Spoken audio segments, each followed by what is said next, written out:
What's up everyone, Maximilian here, back with another quick news update about some stuff that's been going on with the community and some games, and I have a special guest, someone that I should have included in all of the previous news and update episodes. Get over here, you damn dog. This is my dog, his name's Benny. So moving on, now you have something to look at and something that will definitely make this video a lot more interesting. What I wanted to talk about quickly today is Marvel vs. Capcom Origins. So as you guys probably saw, the Marvel vs. Capcom Origins trailer went up sometime last week before EVO. Essentially this game is Marvel superheroes and the original Marvel vs. Capcom in one little tidy package. You're getting cozy, dog? So you'll be able to play both of the games on Xbox Live Arcade and PlayStation Network. And this is fairly similar to Street Fighter III Third Strike Online. So if you're familiar with how that game performed and worked, it's made by the same guys, essentially. So you can expect a fairly faithful arcade HD port of the game that we know and love from long days past. So I just wanted to quickly talk about these couple of games because Marvel vs. Capcom, the first one, is one of my favorite games of all time.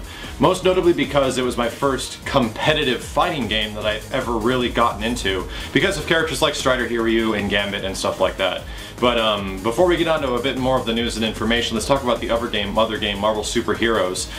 The crazy thing about both of these titles is that Marvel Superheroes and Marvel vs. Capcom, for you guys that don't know, good buddy, you good, is these games are broken.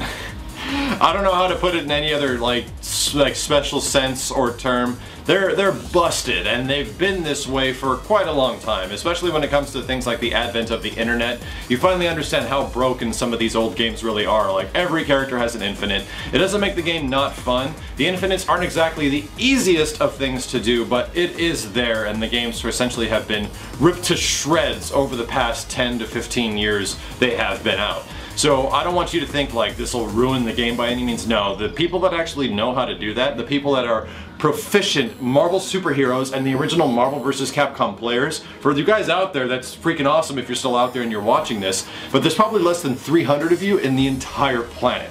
Like, that's crazy to think that players are that would still be good at those two games because they're so uncommon and unplayed, except on like GGPO, you know, you're not gonna find many people that are extremely good at them, and the guys that would be able to know how to pull off like infinites and all this crazy stuff, there's probably less than 300 of them across the entire planet, which is crazy to think that now, because when a new game comes out, what do? You play the next game, and that was really the case with Marvel vs. Capcom 2. I remember I was such a big Marvel player that I was so anxious to go back there and test out something new that I learned, or test out something that I was thinking in my head.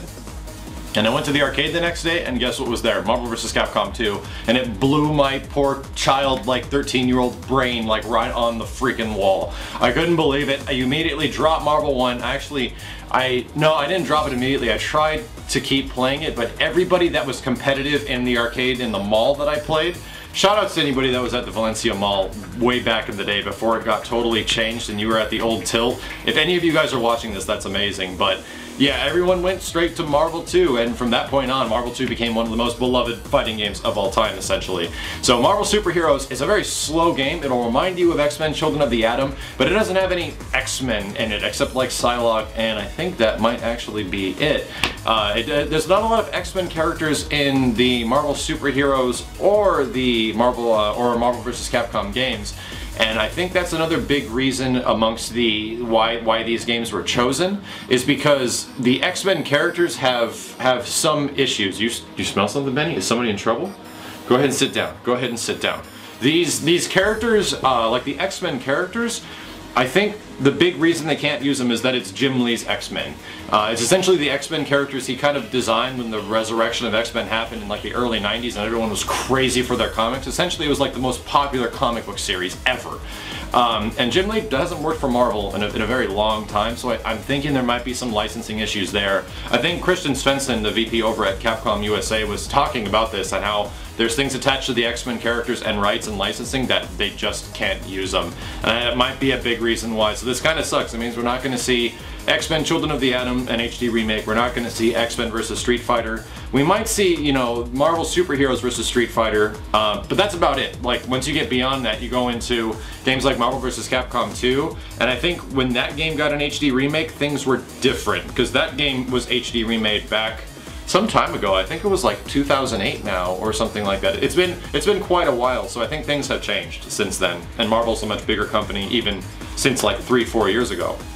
So here we are now. We're getting Marvel Super Heroes, the original characters, and then Marvel vs. Capcom, which is a much better game in my opinion. I think you'll get a lot more playtime out of Marvel vs. Capcom. It's got a really good fighting engine. It's crazy to go back and play like when I was playing Origins at EVO.